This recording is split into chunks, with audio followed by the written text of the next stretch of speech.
이태원 참사 진상규명을 위한 국정조사 2차 청문회가 열렸습니다. 이상민 행안부 장관과 오세훈 서울시장, 그리고 구속 상태인 박희영 용산구청장이 출석했습니다. 네, 취재기자 연결하겠습니다. 구하림 기자. 네, 청문회에는 이상민 장관과 오세훈 서울시장, 또 조규영 보건복지부 장관 등이 줄줄이 출석했습니다. 국민의힘은 특히 박희영 용산구청장에 대한 질의에 집중했습니다. 이 사태의 1차 책임이 관할구청인 용산구에 있다고 보고 당시 상황을 하나둘 물었습니다. 반면 더불어민주당은 이상민 장관이 이 참사의 최종 책임자라고 보고 당시 대처는 물론이고 정치적인 책임까지도 물었습니다. 이 장관은 사퇴할 생각 없느냐는 민주당 천준호 의원의 질의에 의원님 말씀에 상당히 공감하고 책임감도 느낀다면서도 주어진 자리에서 최선을 다하겠다라고 말했습니다. 사실상 장관직 사퇴 의사가 없다는 점을 재확인한 셈입니다. 이 오전에는 참사 초기 행안부가 서울시로부터 유가족 명단을 받았는지를 두고 여야 위원들 또 이상민 장관 사이에 공방이 벌어지기도 했습니다. 이 국회 본회의에서 이태원 참사 국정조사 특위 활동기간 연장의 건이 가결되면서 특위는 당초보다 열흘 더 오는 17일까지 활동할 예정입니다. 3차 청문회 일정과 증인 명단을 조율하고 있는데요. 이르면 다음 주 월요일 9일 세 번째 청문회를 열 것으로 전망됩니다. 한편 민주당은 방금 전 국회의사과에 1월 임시국회 소집 요구서를 단독으로 제출했습니다. 1월 임시회는 방탄국회라는 국민의힘의 반대에도 불구하고 단독으로 소집을 요청한 겁니다. 네, 북한 무인기 도발을 둘러싼 새로운 사실이 드러나면서 여야 모두 안보 공백을 연일 규탄하고 있습니다.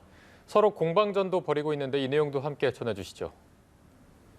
네, 그렇습니다. 여야는 북한의 도발에 대해서는 한 목소리로 규탄하고 있지만 동시에 상대를 향해서도 공방을 주고받는 모습입니다. 먼저 국민의힘 주호영 원내대표 오늘 오전 발언 보시겠습니다. 무인기가 이번에 처음 넘어온 것도 아니고 2017년 6월에 37일간이나 우리나라를 휘젓고 다녔습니다. 문재인 정권은 침투 사실조차 파악을 하지 못하고 있었습니다. 하루아침에 대비책이 만들어지는 것이 아닙니다. 이렇게 국민의힘은 민주당이 현 정부를 비판하는 것은 자기 얼굴에 침 뱉기라며 오히려 이전 정부에서 북한 무인기에 대한 대책을 제대로 마련해 두지 않아서 이 같은 사태가 발생했다고 했습니다. 주 원내대표는 문재인 정부에서는 무인기 침투 사실조차 장기간 파악하지 못했다며 이 사태의 대부분의 책임은 이전 정권에 있다고 했습니다. 반면 민주당 박홍근 원내대표는 정부 여당의 남 탓하기가 지긋지긋하다며 정부와 군의 총체적인 안보 실패에 입이 다물어지지 않을 정도라고 비판했습니다. 역시 영상으로 보시겠습니다. 용산 대통령실 방어망이 뚫린 건데도 끝 일부를 지난 것으로 보인다. 스치듯이 지나갔다. 대통령 집무실 안전엔 분명히 이상 없다.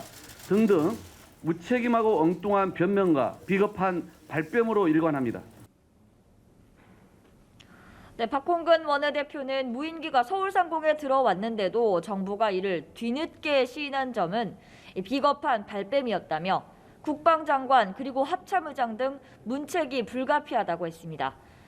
또 이 무인기가 서울 남산 일대까지 비행 금지 구역을 침범했을 수 있다고 의혹을 제기했었던 민주당 김병주 의원은 여권에서 자신과 북한의 내통설을 제기한 것을 맹비난했습니다. 김 의원은 오전 라디오 인터뷰에서 지도를 볼 줄 아는 서울 시민이라면 누구나 알 수 있는 사항이라며 너무나 황당하고 어이가 없다라고 했습니다. 지금까지 국회에서 전해드렸습니다.